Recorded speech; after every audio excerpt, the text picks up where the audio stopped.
Welcome back to my channel Pooja commerce classes. कैसे हैं आप सभी? आई होप आप सब बढ़िया होंगे।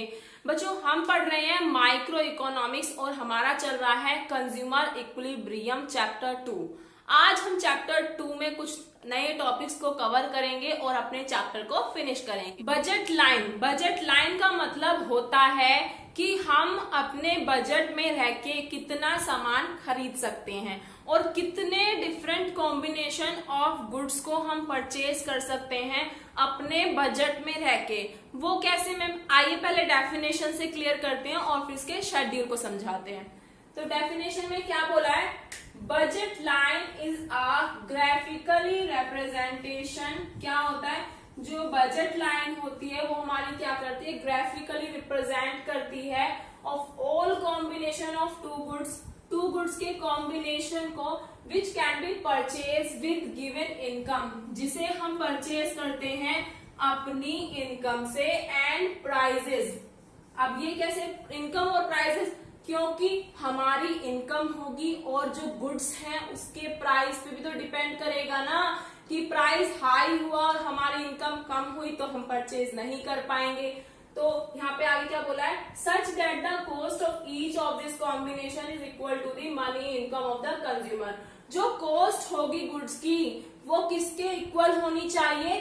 कंज्यूमर की इनकम के इक्वल होनी चाहिए। वो कैसे मैम? तो आइए देखिए। जिसे मान लीजिए हमें दो कॉम्बिनेशन ले रहे हैं, एक बनाना और एक मैंगो। पहले हम अपना 0 रुपीज बनाना में दे रहे थे और अपना पूरा जो पैसा है वो मैंगो में दे रहे हैं। मान लीजिए 50 रुपीज के 50 मैंगो आपको मिल रहे हैं। तो आपकी इनकम कितनी है? 50 है। आपने 50 का 50 पैसा अपना किस पे लगा दिया? मैंगो पे लगा दिया। अब क्या हुआ? आपको 10 बनाना लेने हैं और आपने मैंगो के प्राइस कम करने पड़ेंगे। सॉरी, मैंगो को आपकी क्वांटिटी कम करनी पड़ेगी।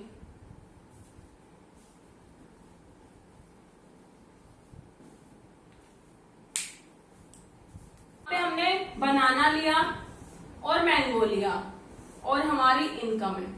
नॉर्मली पहले हमारे, ये मानिए आपकी इनकम जो है वो टोटल 50 है, आपको 50 ही रुपीज खर्च करने हैं, इससे ज्यादा आपके पास पैसा नहीं है। तो मान लीजिए आपने यहाँ पे 0 बनाना परचेज करे हैं और आपने यहाँ पे 50 मैंगो परचेज कर लिए। मान लिया कि हमने 1 रुपीज का 1 आ रहा है आपको, तो नॉर्मली आपके 50 के 50 रुपीज खर्च हो गए।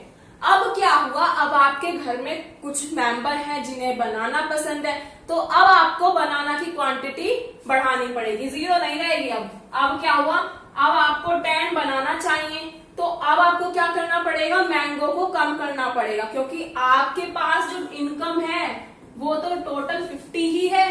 तो अब आप क्या करेंगे? मैंगो 40 लेंगे। नेक्स्ट अब क्या हुआ? अब फिर से आपके घर पे बनाना की डिमांड बढ़ रही है, तो नॉर्मली आपने 20 करा और मैंगो की क्वांटिटी कम करनी होगी, तो मैंगो कितना हो गया? 30। तो टोटल इनकम आपकी 50 ही आ गई। नेक्स्ट फिर से इसकी क्वांटिटी बढ़ेगी और इसकी कम हो जाएगी, टोटल आपका 50 आएगा। नेक्स्ट यहाँ पे फिर से बढ़ेगी और यहाँ पे फिर से आपकी कम हो जाएगी।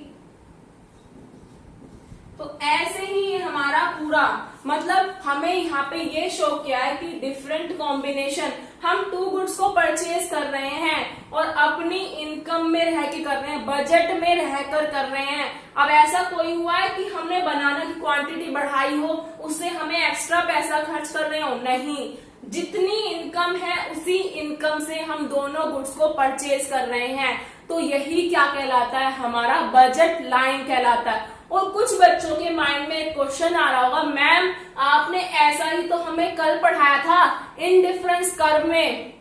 हाँ जी, इनडिफरेंस कर्व में मैंने आपको पढ़ाया था, बट इसमें और उसमें एक फर्क है।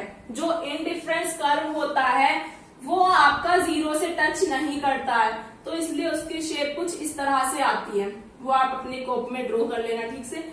और ये वाला जो है आपका बजट लाइन जो है ये आपकी 0 से टच करती है। एक बार यहाँ पे भी आपका 0 है और ये भी आपका 0 है, तो इसलिए ये 0 से टच करती है, तो ये पूरा हमारा स्ट्रेट लाइन बन जाती है। इसी लाइन को हम क्या बोलते हैं?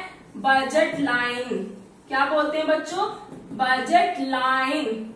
अब क्या होता है? आपका एमसीक्यू में क्वेश्चन पूछा जा सकता है कि जो भी पॉइंट हमारे बजट लाइन के अंदर होते हैं उसे हम क्या बोलेंगे, उसे हम बोलेंगे अपना अंडर स्पेंडिंग, और जो भी पॉइंट हमारे बाहर होंगे उसे हम बोलेंगे अनअचीवेबल। वो कैसे मैम?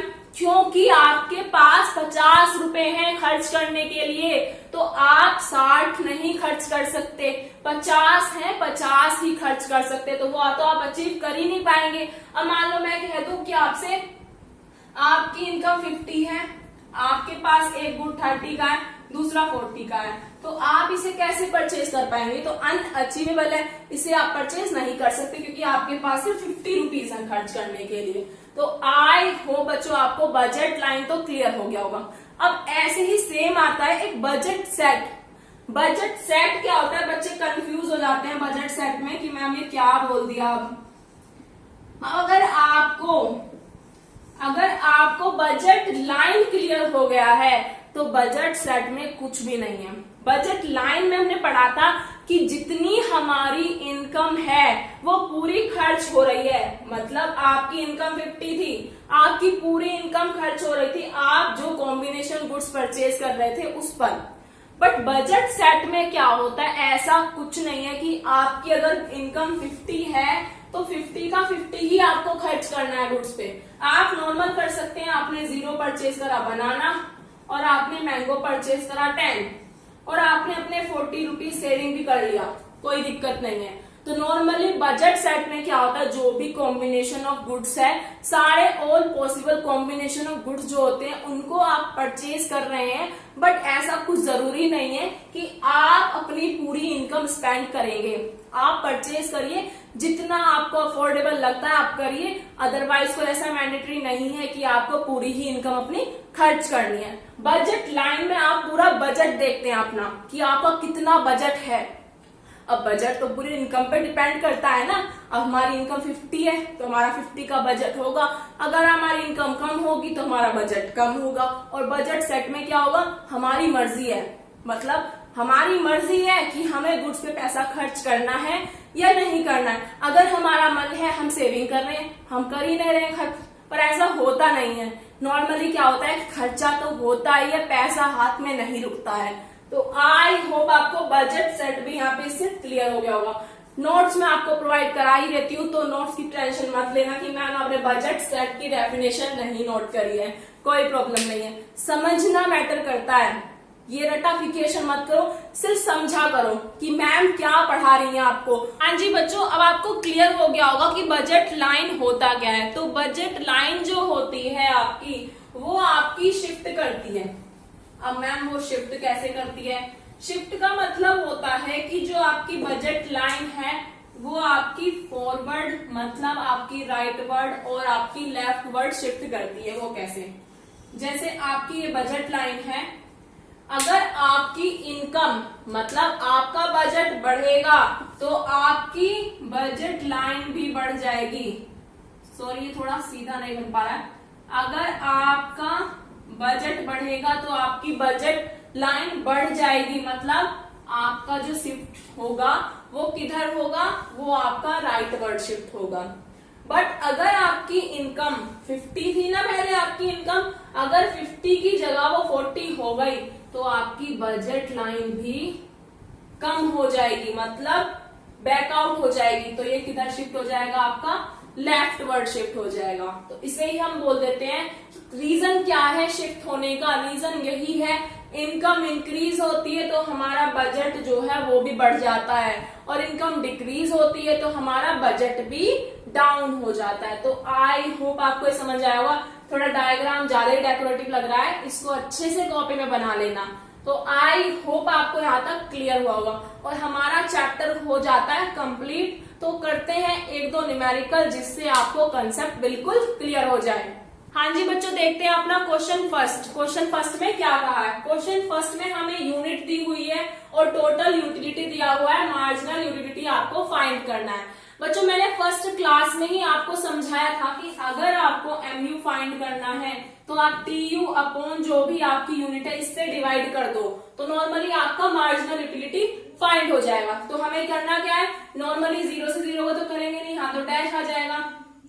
12 डिवाइड बाय 1 करेंगे तो हमारा यहाँ पे 12 आ जाएगा, और यहाँ पे आपको 21 डिवाइडेड बाय 2 करना होगा। इसको आप पॉइंट में फाइंड कर सकते हैं। नॉर्मली यहाँ पे आपको 29/3 करना होगा, ये भी आपका पॉइंट में आंसर आ जाएगा। 32/4 करेंगे